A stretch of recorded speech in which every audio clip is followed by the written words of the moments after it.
As we discussed in class, there are many times that engagement marketing programs fail for organizations. And one of the reasons, or biggest reasons why they fail, is they don't start off with a plan, a 52-week plan, as to what they're going to talk about.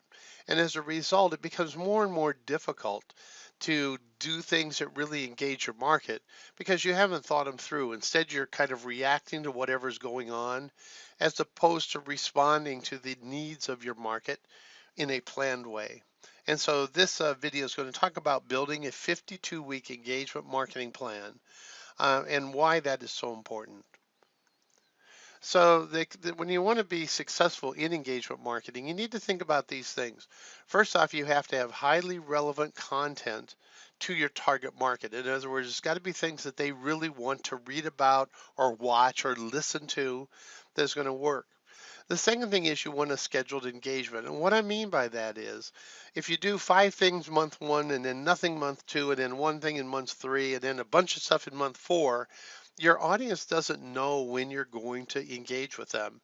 Having a scheduled engagement, even if it's just so many things every month, is better than doing it kind of helter skelter and having it speed up and slow down. And so it gives you a way of pacing the engagement that you want to have. Another thing that's very important is topic diversity. You know through your social listing that your high value market is interested in many, many different topics within the industry that they're in or the where they're at as consumers. And so you want to be sure you've covered the topic diversity as much as possible. Also, there are events, there are conferences and conventions and things like that, or maybe there's holidays or events during the year, like a marathon or so the Boston Marathon, for example, where it may be very important for you to be there online. And so we want to plan out events and holidays to maximize our impacts during those important times of the year. And so the real challenge to engagement marketing is it is difficult to maintain over time. There are a lot of people that start off with 3 great blog ideas, and then when it comes to number 4, they end up in a lot of trouble. And you don't want to do that. You want to make it so you pre-think it, so it doesn't become a panic every week as to what we're going to do. Also, it's really problematic if you start at ground zero every week. And what I mean by that is if you're looking at your blog and it's a blank screen and you have no idea what to write, it becomes a major hassle. It's easier for you just to put that away and not deal with it. And as a result, you get into this kind of helter-skelter pacing of your content, which isn't good. It also needs to be a coordinated multimedia effort. In other words, if I'm going to write a blog, I've got to plan the time to put out my video, plan time to develop and put out my podcast, and do things like that. So it becomes very, very coordinated to your diverse target market. And it needs to target key influencers. What you want to do is if you're in a topic area where an influencer is really an expert, you might want to bring them in as a guest blogger or maybe do an interview with them that you can put out as a podcast or you can put out as a video so that you get them involved with your organization to their benefit as well as yours. And so what we want to do, some tips to planning great engagement marketing. The first thing is to plan your content by building a calendar. It looks like a lot of work, but it really isn't. And it makes a whole lot of sense because now you can take the calendar with the different topics you have and give it to your other staff members so they can contribute over time. Be sure to generate topic diversity. It's okay to repeat them maybe once a quarter, but you want to make sure you're going through the topics that you're seeing in the word clouds and elsewhere in social, because that's what they really find important. That's also a good reason why you want to monitor your professional network, see what sort of content and what topics they're discussing, and use that to modify your calendar. While we're going to create a 52-week calendar, we can modify it as new topics come up or as you see different things and you learn more about what your high value market seeks, you can adjust your calendar accordingly. Also create a content library. For example, if you are following an influencer and they cite an article that's really good on a topic you're going to be talking about next month, put the link into your content library, which is built into your calendar, So when you get to that point, you can go back and review the article and say, yeah, that's a great topic and a great way to write it, and maybe include those articles in your blog or in the content that you're generating. Also use Alltop and other sources for relevant content.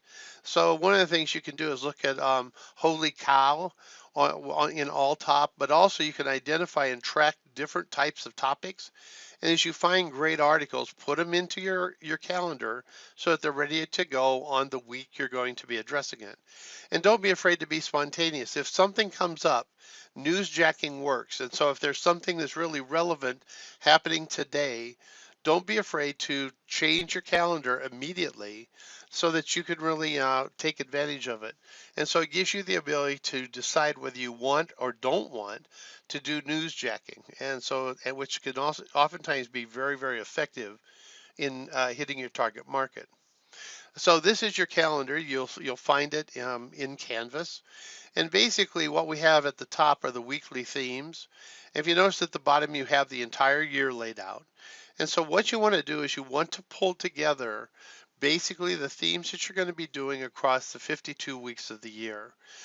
This calendar is something I keep up to date every year. You can download it. But the key is that what you want to do is you want to get the social conversation theme established for the week. And then what you do in the real world is you'll put in the different sorts of media you're going to be going after. So there'll be a lot of columns here.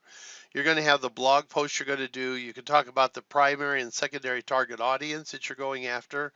You can assign a person to be the author of it. You may have another person that's the editor. This is really nice. This column J is really nice, and it goes through the purchase cycle. What is this really dealing with? You can set up when a draft will be due. You can put in categories that you want, also the keywords. And what you want to do is to pull it all together. You notice if you look at the bottom, there's a content inventory worksheet. Well, this allows you to pre-schedule content or put in different content that you may want to do. As you go across the spreadsheet also by week, you can put in articles that you find and so forth to make this a really great way of scheduling.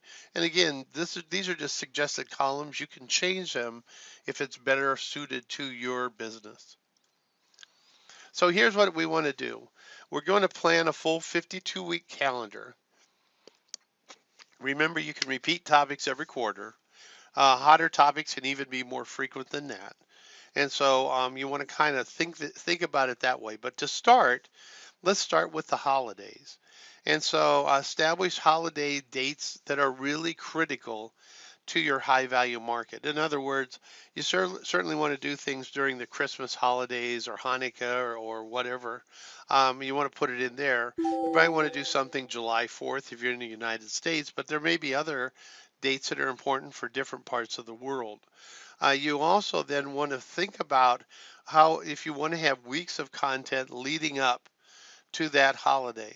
For some of them, you may just put something out that week saying happy, have great, happy Memorial Day or something like that.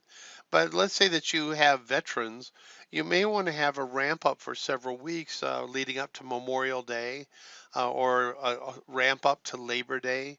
And so you want to really think about it. If you're offering consumer products, you may have a very detailed ramp up to things like Christmas and Kwanzaa and things like that. You want to be able to figure out your schedule. And so I start with the holidays. The next thing to add would be key events. If there are industry events, if you're in a B2B market, you certainly want to identify them. There also may be relevant events to your market. For example, if you're targeting runners, you may want to put in the Boston Marathon, or if you're local here, the Chicago Marathon, and have a lead up to that with different sorts of topics. You might, if you're going after an industry event, I want you to go out and look at the event and see if you can capture the hashtags the event use. That's gold for event jacking. Also, the speakers. I would add the speakers together. You might ask them to be a guest blogger for your company leading up to it. It'll give them additional impact in their target markets. Plus, it gives you content that you could use. And then add your events. If you have sales, annual sales, be sure to put those in because you want to promote those prior to the event. And so put that into your calendar and plan it out.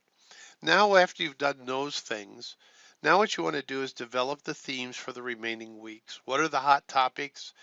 Can you find guest bloggers or things like that to help you out? And you want to lay in what you want to talk about every week for 52 weeks. It sounds like a lot of work, but it actually saves you a whole lot of time to make things happen. And so as you find appropriate articles every week, put them into your planning calendar. In other words, why work hard trying to figure out content when you're seeing the content passing you by? Remember, you may see it, but your market may not. And so add that into your calendar and use that either as a base for a filter and focus blog article or things like that, or maybe just to put out as a tweet or to use in other sorts of ways, both from a video standpoint, audio standpoint, and text to really impact your target market. It's really not as difficult as you think, and laying it in gives you peace of mind, knowing that you have the calendar already laid in for the year, and it makes it easier and easier as you go through subsequent years to not only plan the calendar, but also to delegate a lot of this to your staff. And so it's a great way to keep engagement marketing on track. And so give it a try. I think you'll find it to be very valuable.